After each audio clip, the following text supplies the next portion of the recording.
Om Namo Bhagavate Vasudevaya. Narayanam Namaskritya Naram Chaiva Narottamam Devim Saraswatim Vyasam Tato Jayamudire Nashtaprayeshu Bhadreshu Nityam Bhagavata Sevaya Bhagavati Uttam Shloke Bhaktir Bhavati Nashtiki. So continuing with the discussion on Srimad Bhagavatam, Canto 4, Chapter 9, Dhruv Maharaj returns home, text number 5 onwards. So yesterday we saw how Dhruv Maharaj was meditating and the Lord disappeared from his heart. And when Dhruv Maharaj got disturbed, he opened his eyes and then he saw the Lord personally standing right in front of him. So Dhruv Maharaj paid obeisances and he wanted to pray to the Lord or glorify the Lord, but he didn't have the best words. So the Lord very mercifully touched his conch shell to the forehead of Dhruv Maharaj. And now Dhruv Maharaj will start speaking, glorifying the Lord. Savaitada pratipaditam giram devim parigyata paratma nirnayaha tam bhakti bhavo abhigrinad satvaram parishrutoru shravasam dhruvakshatihi. At that time, Dhruv Maharaj became perfectly aware of the Vedic conclusion and understood the absolute truth and his relationship with all living entities. In accordance with the line of devotional service to the Supreme Lord, those whose fame is widespread, Dhruva, who in the future would receive a planet which would never be annihilated, even during the time of dissolution, offered his deliberate and conclusive prayers. There are many important items to be considered in this verse.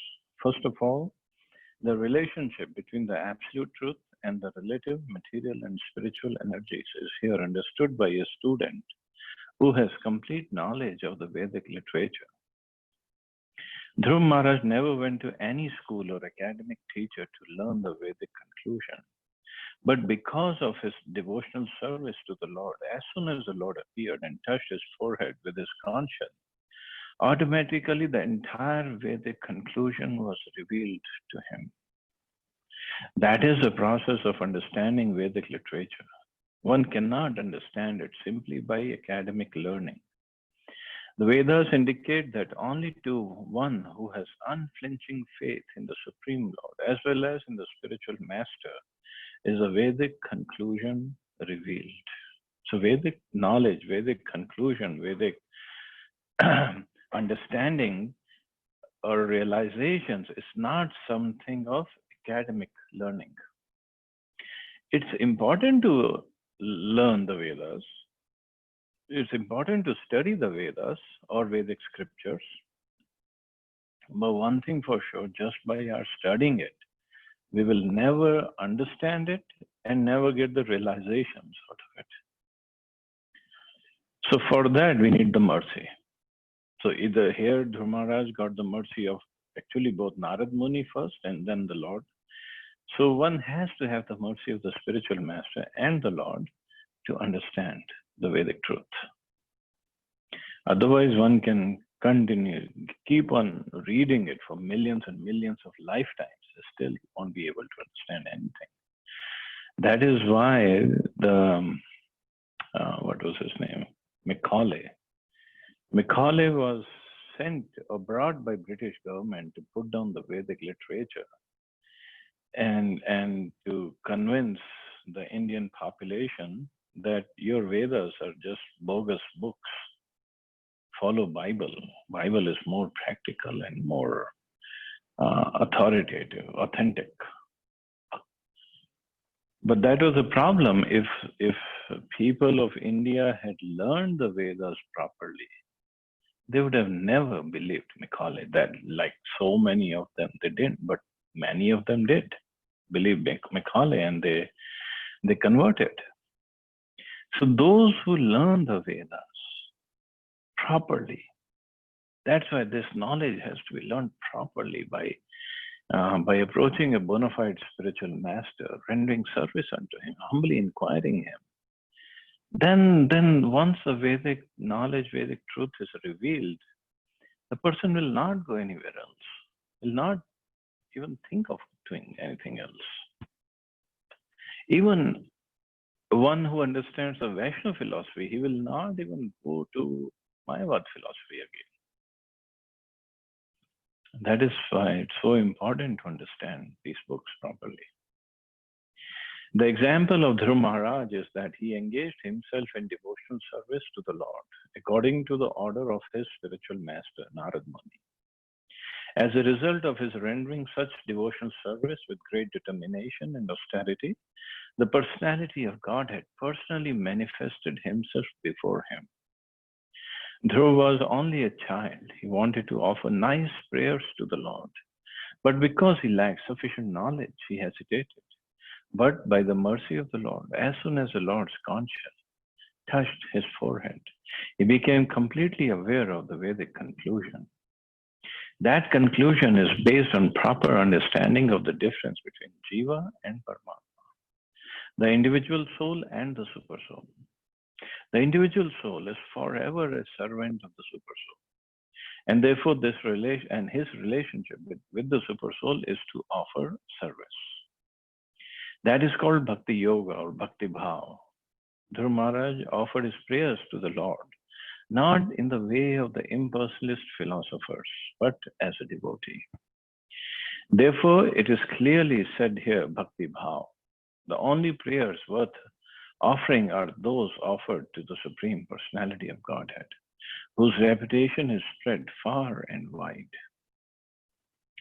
Dhruv Maharaj wanted to have the kingdom of his father, but his father refused even to allow him to get on his lap. In order to fulfill his desire, the Lord had already created a planet known as Polar or Dhruv Lok, which was never to be annihilated even at the time of the dissolution of the universe. Dhruv Maharaj attained this perfection not by acting hastily, but by patiently executing the order of his spiritual master, and therefore he became so successful that he saw the Lord face to face. Now he was further enabled by the causeless mercy of the Lord to offer fitting prayers to the Lord. To glorify or offer prayers unto the Supreme, one needs the Lord's mercy. One cannot write to glorify the Lord unless one is endowed with His causeless mercy. One cannot write or glorify the Lord, or one cannot write to glorify the Lord. Okay, that's okay. So until one is endowed with this causeless mercy, one cannot glorify Him. One cannot write about Him properly. I mean, one can write about Him, but that writing has to transform the hearts of the readers. That writing comes by His mercy, causeless mercy. So Dhruv Maharaj, being only 5-year-old boy, but he followed the instructions of his spiritual master properly, Narad Muni. He followed his instructions and did amazing tapasya. And in only 6 months, 5 months, 5th month, he captured the Lord within his heart. And next month, he saw the Lord face to face. 6 months only, that's it. That too in Satyuga, where people used to go and do tapasya for 60,000, 50,000 years, and still not sure if they would be able to see the Lord face to face. But here Dhruv Maharaj fixed up, very fixed up. And it is this much we learn that he went to Madhuban, but it is also mentioned somewhere that the 6th month when he saw the Lord face to face was the month of Kartik. So in the month of Kartik, and Kartik month being so merciful, so powerful, and whatever tapasya one does in the month of Kartik in Vrindavan or in Brajmandal, that is multiplied millions of times. So in that most auspicious month, he saw the Lord face to face. That's very important. Text 6. Dhruva vacha yovanta pravishya mam vacham imam prasattam sanjeevyati akhil shakti dhara sudhamna anyansha hasta charana shramanatva gadina Pranan namon bhagavate purushaya tubhyam.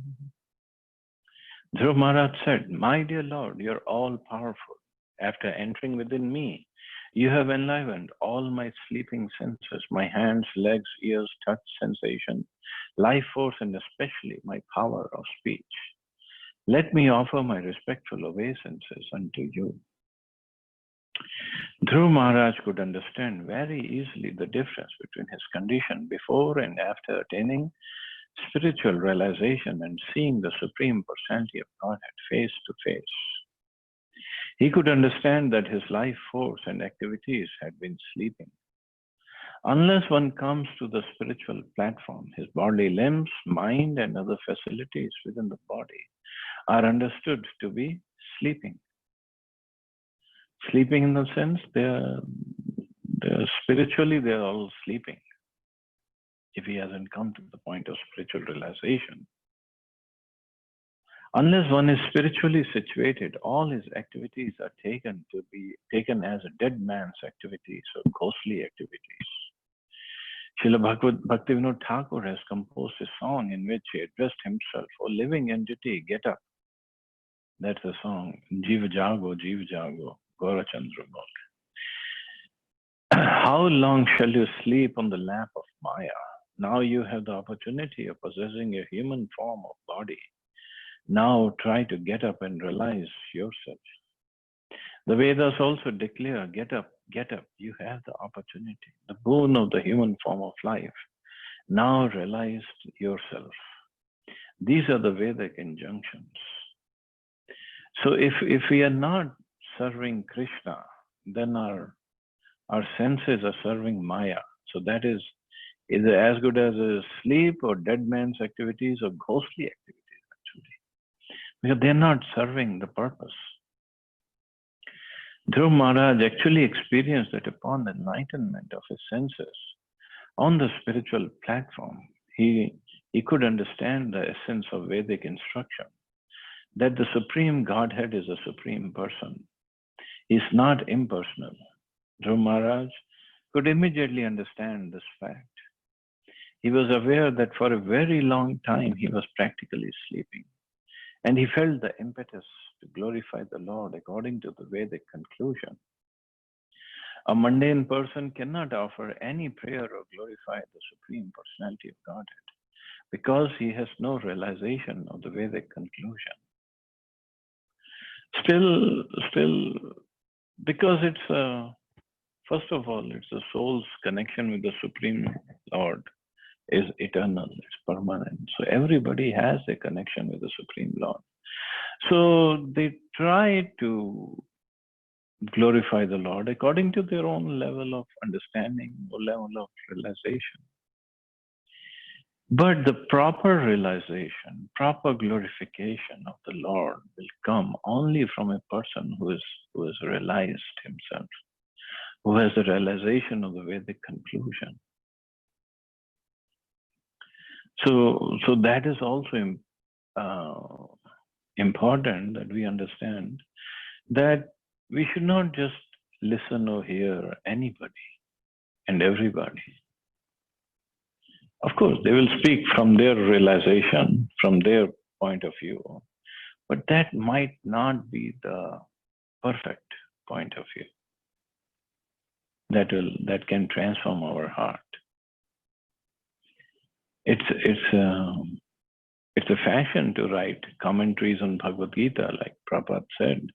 There are about 700 commentaries on Bhagavad Gita.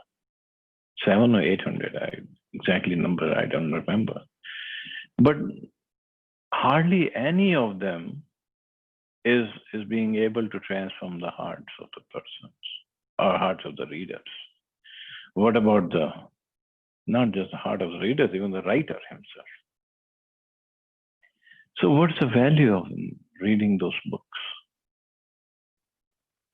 So mundane scholars, they write commentaries on Bhagavad Gita according to their understanding, which according to them, it's very, very good, very nice, very perfect, and their friends and followers might just glorify them for writing such a wonderful commentary.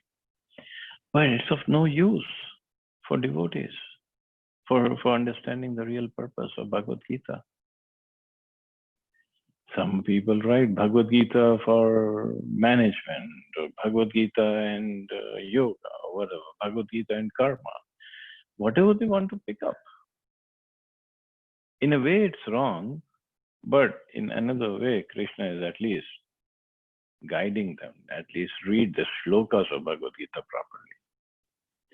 So that will help them in later lives. But those kind of writings and those kind of readings will not help anybody spiritually. When Dhruv Maharaj therefore found in this difference within himself, before and after, he could immediately understand that it was because of the causeless mercy of the Lord. He offered obeisances to the Lord with great respect and reverence, completely understanding that the Lord's favor was upon him. This spiritual enlivenment of Dhruv Maharaj's senses and mind was due to the action of the internal potency of the Lord. In this verse, therefore, the word Swadhamna means by spiritual energy. Spiritual enlightenment is possible by the mercy of the spiritual energy of the Lord. The chanting of the Hare Krishna mantra is first addressed to the spiritual energy of the Lord, Hare. This spiritual energy acts when a living entity fully surrenders and accepts his position as an eternal servitor.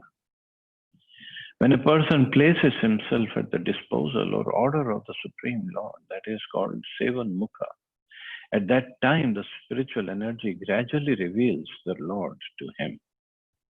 So once he is ready to render some service, surrender and render some service, then he gets the mercy of the spiritual energy.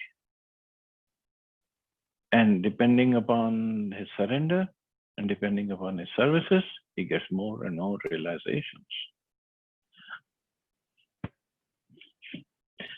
Without revelation by the spiritual energy, one is unable to offer prayers glorifying the Lord. Any amount of philosophical speculation or poetic expression by mundane persons is still considered to be the action and reaction of the material energy. When one is actually enlivened by the spiritual energy, all his senses become purified, and he engages only in the service of the Lord. At that time, his hands, legs, ears, tongue, mind, genitals, everything engage in the service of the Lord. Such an enlightened devotee no longer has any material activities, nor has he any interest in being materially engaged. This process of purifying the senses and engaging them in the service of the Lord is known as bhakti, or devotional service. In the beginning, the senses are engaged by the direction of the spiritual master and Shastra, and after realization, when the same senses are purified, the engagement continues. The difference is that in the beginning, the senses are engaged in a mechanical way, but after realization, they are engaged in spiritual understanding. So in the beginning, when we are taken up the devotion service, we all are trying to do chanting and reading and service. But mostly they are in a mechanical way that we have to do it. Just like devotional service, or just let's say chanting for an example. So in the beginning is, oh, I have to do it. I don't want to do it, but I have to do it. Because I've heard enough and I've been pushed around enough by Radha Prabhu and Vidur Priyadas, so I better do it. So I have to do it. I have to do it. And then it comes to, I want to do it. And I love to do it. I cannot live without doing it.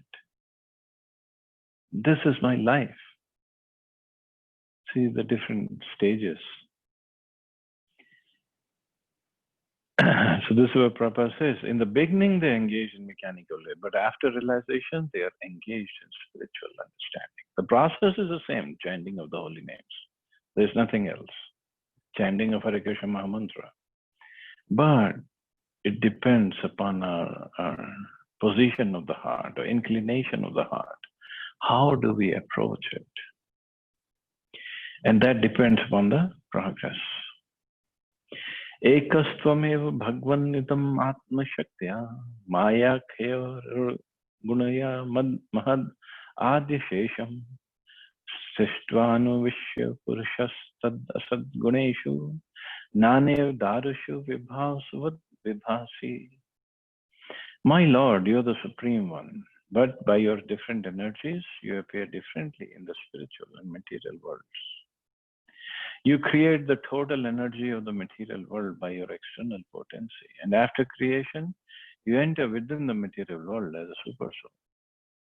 You are the Supreme Person, and through the temporary modes of material nature, you create varieties of manifestation, just as fire entering into wood of different shapes burns differently in different varieties.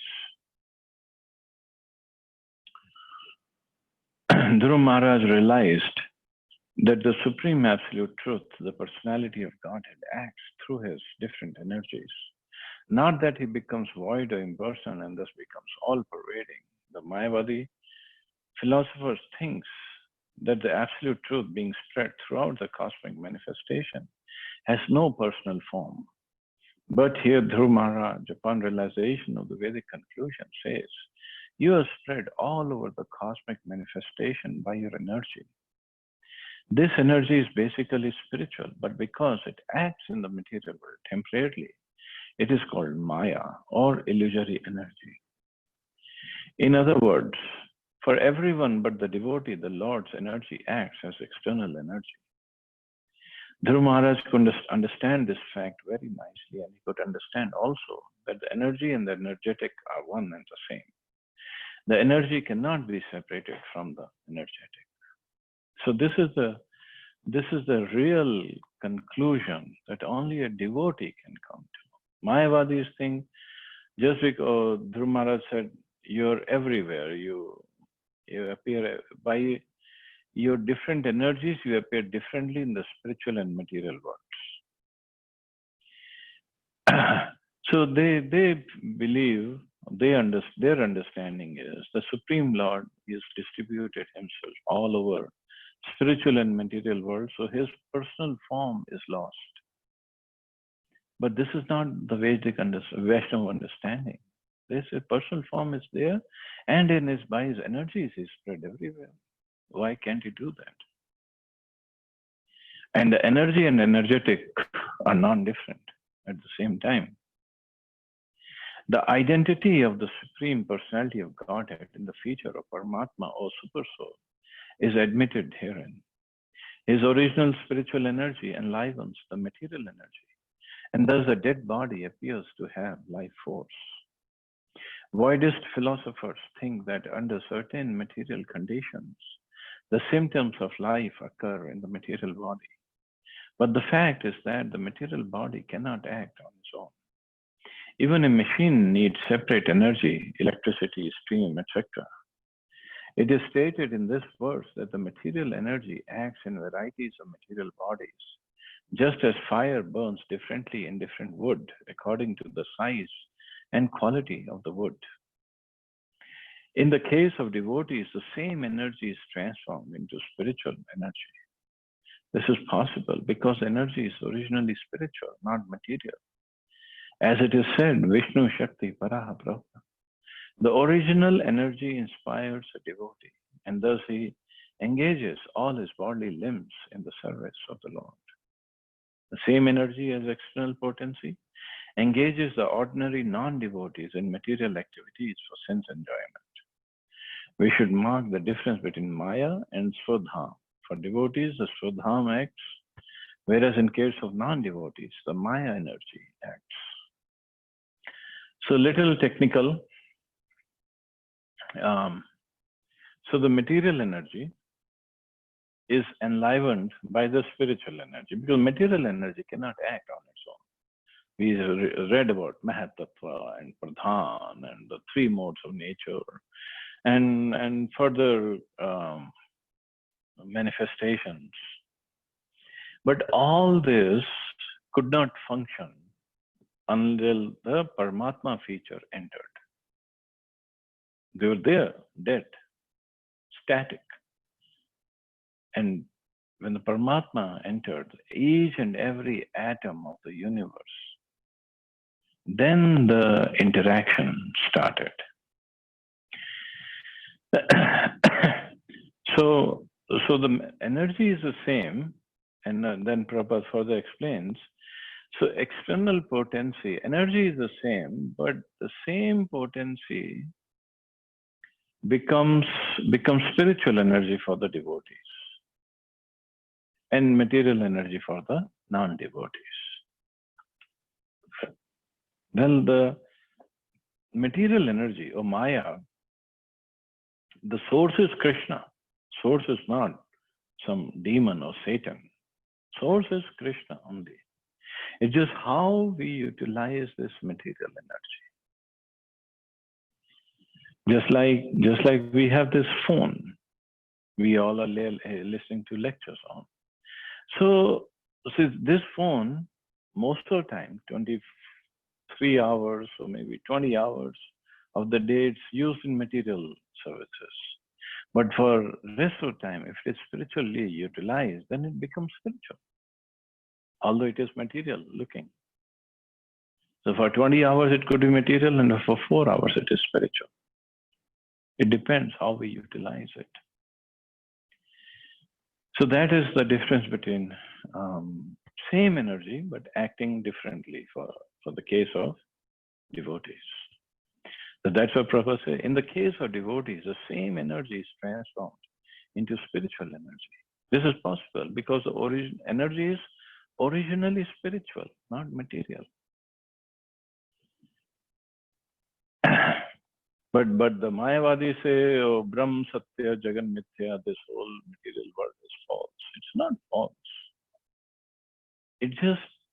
It's temporary. That's all it is. It's not false. It is real, very much real. America is real. India is real. We cannot say it's false. My body is real. Your body is real. The phone is real. The computer is real. It is all temporary. And how we utilize it, it takes that form.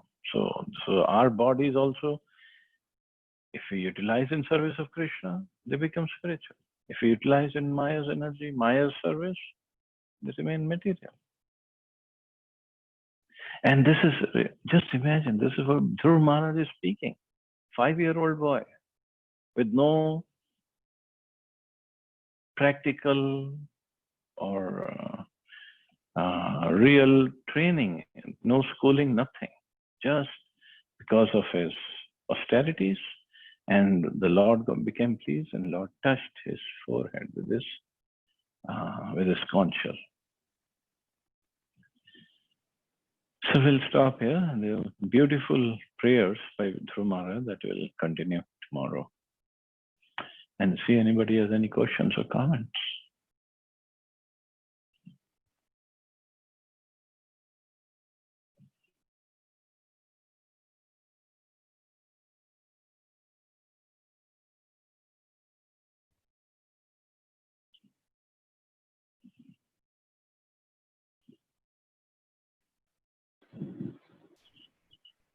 Hare Krishna, thank you, Prabhu. Thank you, Manta. Huge difference, Prabhuji. I have lots of degree, no knowledge. Dhruv Maharaj has not gone to school and full must be. Yeah, he got the perfect knowledge, and he will get such a wonderful planet to rule over also. No, the difference what कितना हम लोग school, college, ये degree, वो degree, कुछ नहीं पता है. Mata, his teacher was Narad Muni. Yeah. Although we are not qualified to have a teacher like Narad Muni, but Vidya Prabhuji, Radha Prabhuji, and Prabhupada is quite like, no, not less than Narad Muni. Prabhupada is a real teacher. Yes, We are learning. I'm learning still.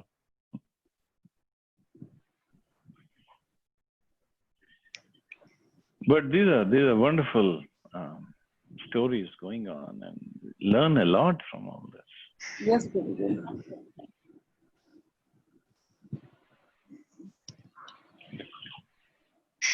Chalo, so we can stop here. You all have a wonderful and safe day. Hare Krishna. Jai Shri Hare Prabhupada. Krishna, Jai Shri So, Prabhupada. Thank you so much, Jayashree, Prabhupada. you want to stay here? Prabhupada.